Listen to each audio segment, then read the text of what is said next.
I'm so torn with Pharrell Williams, formerly of the Neptunes. I don't know how to feel about him anymore. And just to give you a little background, I was riding for the Neptunes since 1998 when I first heard Noriega's What Old Dirty Bastard and a couple other songs from Khalees. And I mean, I was a Pharrell and Chad Hugo fan before I even knew it was a thing, because their sound was just futuristic and it was just different from what you heard on the airwaves at that time. Late 90s, you were hearing a lot of Timbaland inspired songs or track masters. But the Neptunes was like, what's this? What's this weird boo, boo, boo? Like, what are these sounds? It was fascinating.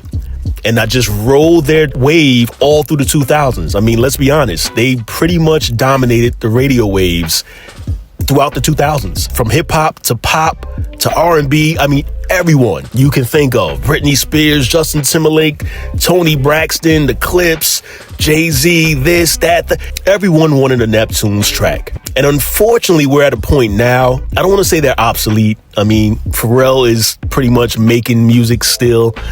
But Chad Hugo is nowhere to be found. And I'm saddened to see that there's a rift between him and Pharrell. It just seems to be a common theme in this industry where certain duos are no longer, or they just never liked each other from the start.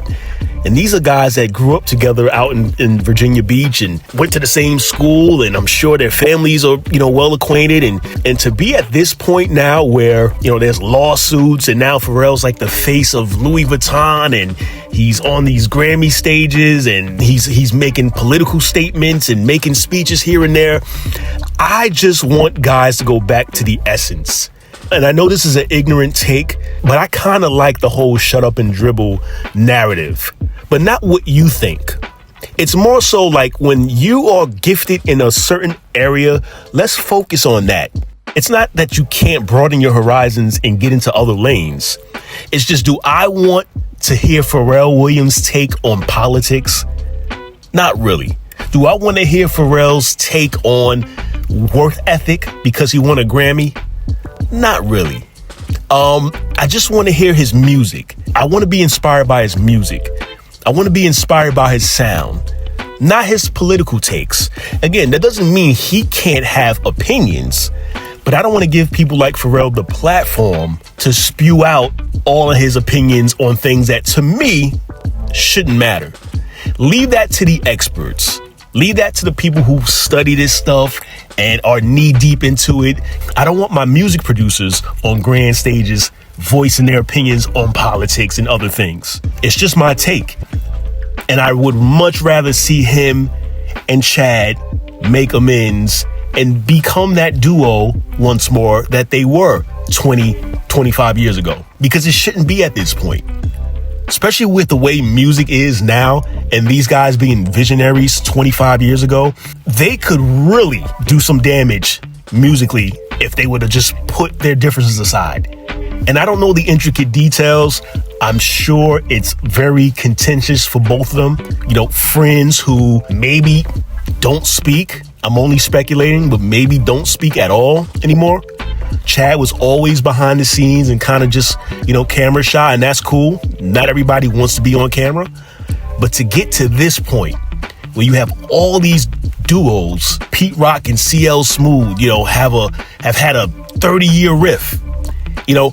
I still listen to their music as if it's brand new. I still listen to Troy. I still listen to a lot of things that they did together. There's Daryl Hall and John Oates, Maneater. Like, what? We have Jim Jones and Cameron. I didn't know. Who knew that these guys were going to be at war with each other for the last few years? And there's a gang of others.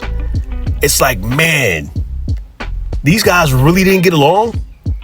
But back to Pharrell and Chad, I'm happy to see Pharrell, receive his flowers. We need to obviously start acknowledging some of our living legends. And make no mistake, he is one of those. Pharrell has single-handedly dominated music, not by himself, but just as a producer. He has cemented his name in the all-time greats of producers. He's up there. There's no disputing that.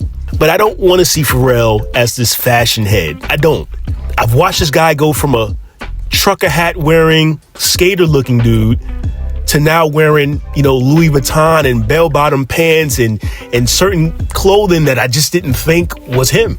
I understand fashion is fashion, but what made Pharrell the face of fashion, the face of Louis Vuitton? And again, I'm not saying that people should limit themselves to one lane. I just want to know what happened. I just can't understand why a friendship such as the one he shared with Chad can't be fixed. As Pharrell takes off in the entertainment industry, you have Chad in the background wondering when he's going to be compensated. Unfair. And I don't even know these guys, but I would love to see things go back to what they used to be so that everyone can move on accordingly. Clarity is king. And if they're able to get this part of their lives figured out, then perhaps there's a time where we can get music from those guys again. And life is too short. Life is too short. And Pharrell has made hundreds of millions of dollars, I'm sure. I would make fixing that friendship a priority. If it's worth a damn. I would make fixing that relationship a priority before coming out with the latest fall 2026 Louis Vuitton gear.